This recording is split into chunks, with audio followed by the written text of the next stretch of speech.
जय जगन्नाथ बंधुगण आसंतु जानिबा आचार्य चाणक्यंकर मूल्यवान नीतिशास्त्र मात्र 11टी नीति संपर्क करे। प्रथम आचार्य चाणक्य कहती भाग्य खेणी करे भिकारी को राजा करे और राजा को भिकारी करे, निर्धन को धनी करे और धनी को निर्धन करे।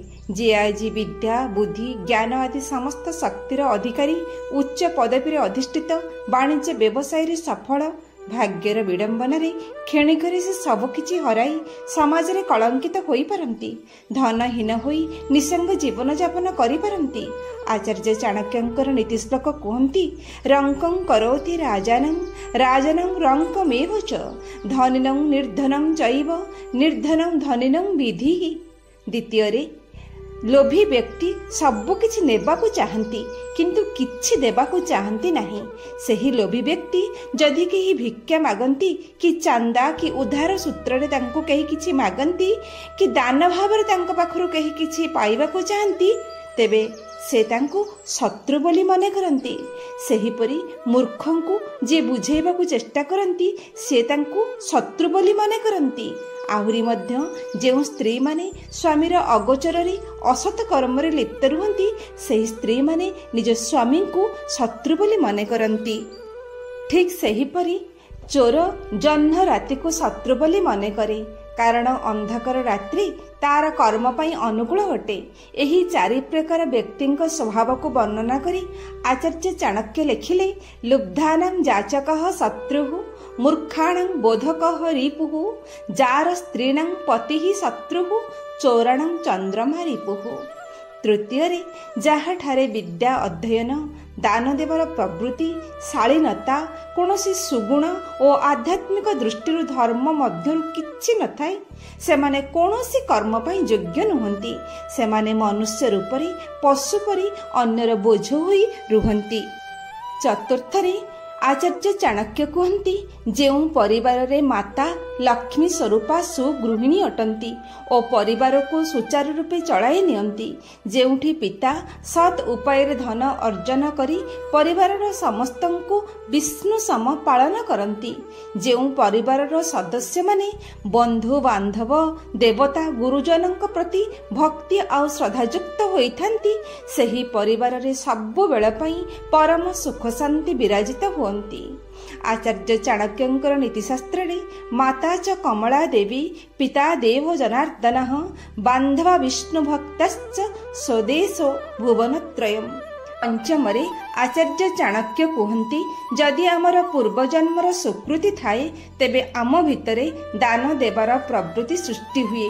आमे कपट भाव न रखी मधुर कथा द्वारा निजर भाव व्यक्त करिथाउ। आम पाखरे उचित अनुचित मध्यरे विचार करिवार शक्ति आसे।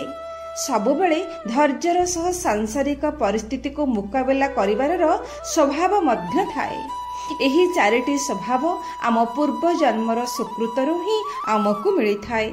षष्ठरे आचार्य चाणक्य कहती सुरा बा मद्यपात्र को अग्नि रे जलाइले मध्य से शुद्ध हुए नहीं।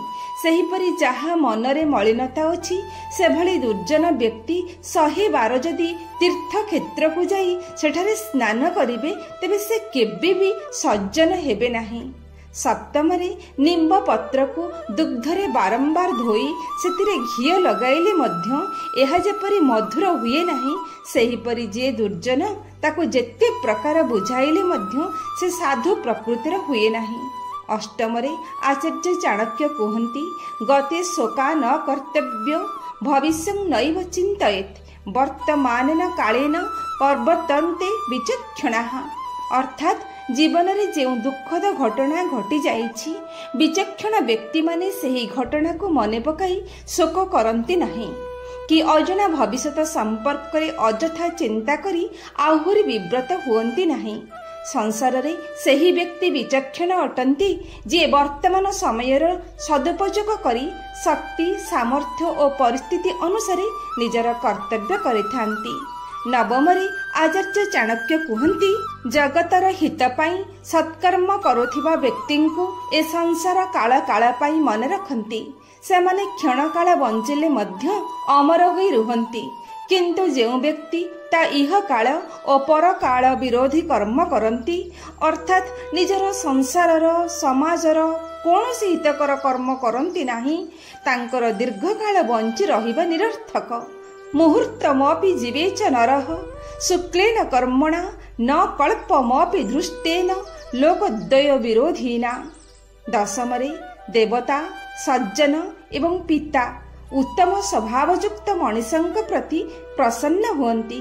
भाई बंधु आत्मीय स्वजन सुअन्न पान आदि पाइले प्रसन्न हुअन्ति। आउ विद्वान और ज्ञानी व्यक्ति मधुर वचन रे प्रसन्न हुअन्ति। जे जेउ भावरे प्रसन्न हुअन्ति तांको सही भावरे प्रसन्न करिबा उचित। 11 रे आचार्य चाणक्य कहिसेंती एपरि किछि मनुष्य ए संसार रे अछंती जाहांक सह वास कले मृत्यु परि जंत्रणा अनुभव हुए। दुष्टा भार्या सठं मित्रं मृत्युश्चतरदायकः ससर्पे च गृहे वास मृत्युरेव न संशयः। जेउठारे दुष्टा भार्या थिबो अर्थात जेउ स्त्रीर स्वभाव खराब होइथिबो जेउ नारी कटुभाषिणी जेउ स्त्री दुराचारिणी होइथिबो से भली स्वभाव और चरित्रर नारी पाखरे वास कले सबुबेले अशांति भोग करिबा सह परिवार आउ समाज रे निंदित होई नाना विपदर सम्मुखीन हेबाकू पड़िबो। एभली स्त्री सह वास कले मृत्यु परि जंत्रणा अनुभव हेबो। पुणी सठ मित्र अर्थात जेउ मित्र असत होइथिबो धूर्त और सठ प्रकृतिर होइथिबो सेमानंक सह अंतरंग हेबा उचित नुहे। से तुमर हितकांक्षी भावरे निजको देखै हेले मध्य निजर स्वार्थ साधन पाई विश्वासघातकता करिबा सह तुमको भूल रास्तारे विपरीत रास्तारे विपथरे परिचालित करी अपूरणीय क्षति करंती। से भली मित्र सह मध्य वास कले मृत्यु सह ताहा समान अटे।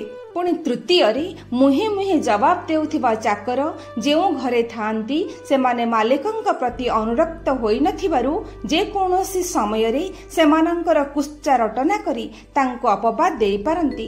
कार्य रे अवहेला करी चोरी करी मिथ्या कही असुविधा रे पकेई पारंती जहा बहुत दुखदायक होई थाए। तेणु से भली वृत्ति प्रति सावधान रहिबा आवश्यक।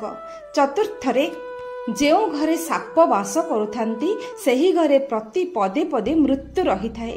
जे कोनोसी समय रे प्राणहानिर आशंका थाए।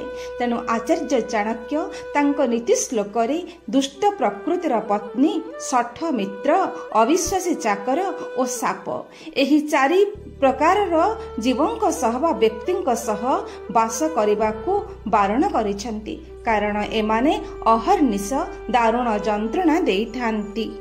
पुणी आचार्य चाणक्य कहती जेउठारे मिले नाही आदर सम्मान नुहंती जेउठी लोके बंधु भावापन्न विद्या जीविकार्जन जेउठी दुस्वप्न से स्थान को पारुपणे करिब वर्जन। अर्थात जेउ स्थान रे अधिकांश लोक अशिक्षित कुरुचि संपन्न असभ्य होइथिबे सेमाने ज्ञानी माननको हेयज्ञान करंती।